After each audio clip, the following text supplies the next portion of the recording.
Welcome back to the 7 o'clock show. Our guest tonight, actor Simon Delaney and GAA star Breathe Stack. But now with some tips on how to grow as a role model and persuader, and I especially need tips for that last one. As somebody in my house needs to be persuaded to do a little bit more. It's communications consultant Orlaith Comedy. Very well. How are you doing? I'm great. I'm so thrilled to be here. I love your show. You know, I was one of those people who never had anything to watch at 7 o'clock in the evening when I come in and plonked on the sofa, because I'm not a soap fan. Yeah. And I'd be zapping around and there'd be nothing, and now I have the 7 o'clock show. Oh, you're brilliant. I'm delighted each and every night. Myself and Lucy bring you a great show. This is fantastic. Yeah. Kate Martin, we do miss you. Now, you're a journalist. You're a journalist, a mother, and now you have a new book launching. You're an entrepreneur. You're so many different things. Communications consultant. Tell us a bit about. Maybe I'm just confused, am I? Never. I do wear an awful lot of hats. But yes, I run a communications consultancy, media training. I've done so for many years with my husband and business partner Gavin Duffy, who you know. We love. He comes in too often, exactly. And we help people with their communications. So it would be public speaking, or doing media interviews like this one, or coaching or negotiating, all those kind of frontline pieces where you're nearly judged. You know, as a former Rose, you were up there and everybody was saying, what's she like, what, you know, and they were judging you by how you spoke and how you looked and how you carried yourself.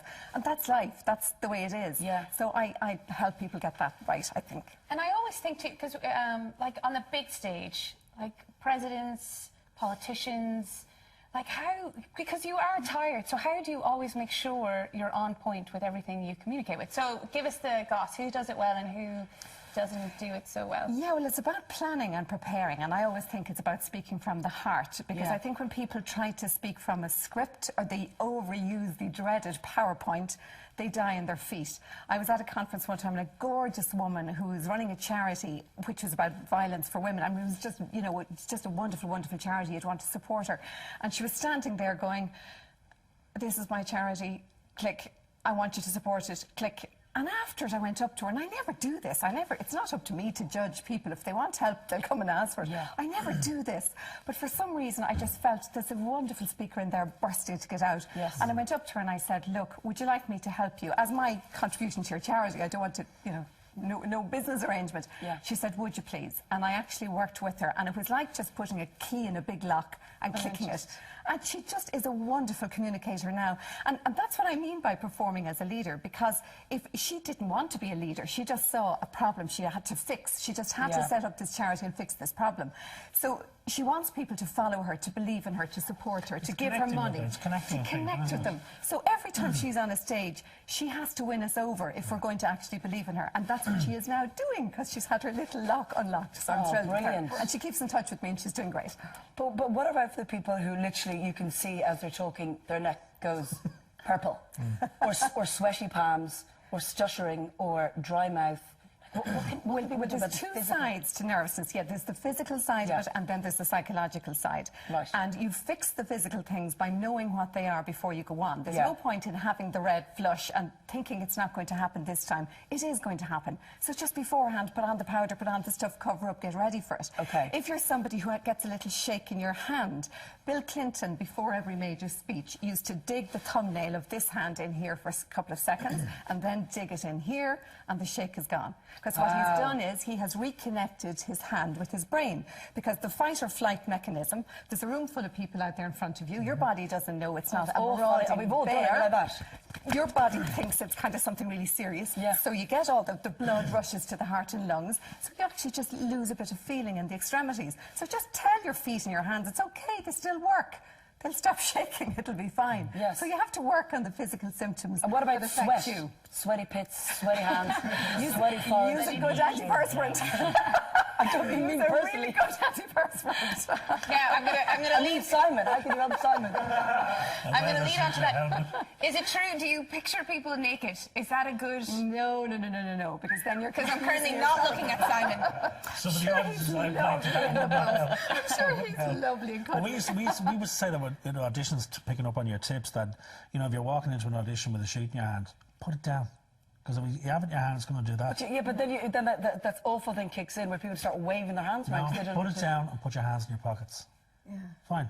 And also that thing about digging the nail in. I've heard, and this is a true story, that apparently in an interrogation test, a way to fool an interrogation test is to put thumbtacks into your shoes and you stand and press and it hits a certain nerve in your foot, which sends a certain adrenaline thing. So if you're lying, it'll say you're not lying. Anyway, I never heard that it's all good advice, isn't it?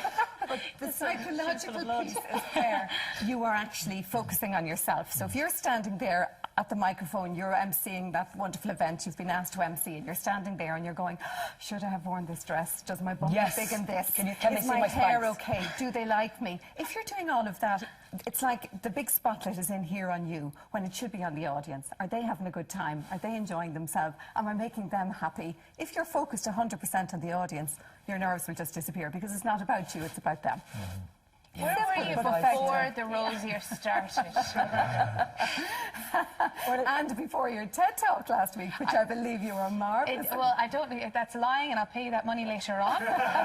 But did Gavin Duffy, the Dragon's Den extraordinaire, did he help you out at all? With my book? Yeah, with proofreading? No, not with the book, because I wrote that myself. And of course, at the end, he was looking at it before it went to print to kind of give me a bit of feedback, because you need your nearest and dearest. Yes, when you because they'll be finally write ruthless. the book, you need some really good sense checkers who will say to you, do you really mean that? Do you want to sound like that? Of course, I did all of that.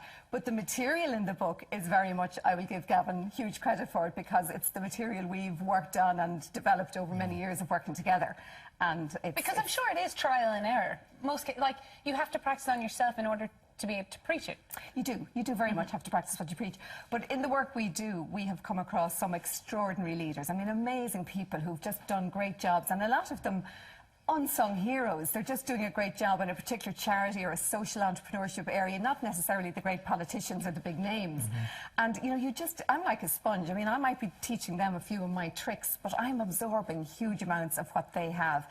And I felt like I had some great insights, and that's why I wanted to put them into the book, because I can't stand at the top of every training room. I can't work with everybody. Yeah. And I said, I really have good stuff here. I just want to share it with people.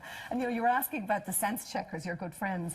One of my good friends, who was one of those sense checkers, reading it for me, and the next day he was going to a big negotiation himself in his own business, and he tried some of the techniques I had suggested, and he rang me, amazing, Orla, I tried this and it really worked. And I'm going, yeah, I know it works. I do know what I'm doing. Yeah. But as you said, though, it's great because people can kind of mark pages and refer to it.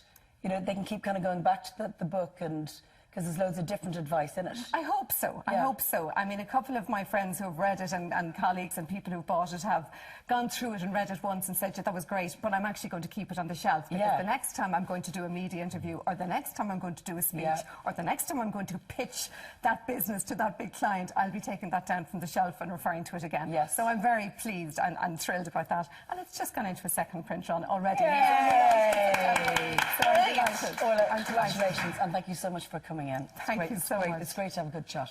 Now we're going to check in with Chef Oliver in the kitchen. What ingredients are needed for this dish? Tonight, Luce, we need a cucumber, some spring onions, pineapple, prawns, and then the makings of a Mary Rose sauce, which is ketchup, mayonnaise, and then I'm adding a bit of spice. I'm adding in some Worcestershire sauce, Tabasco, and a little bit of paprika. Nice. So, I like your style. Yeah, fairly handy. Great. We'll be getting a cooking lesson in that dish after the break, plus more chat with Simon and Brie. See you in a few.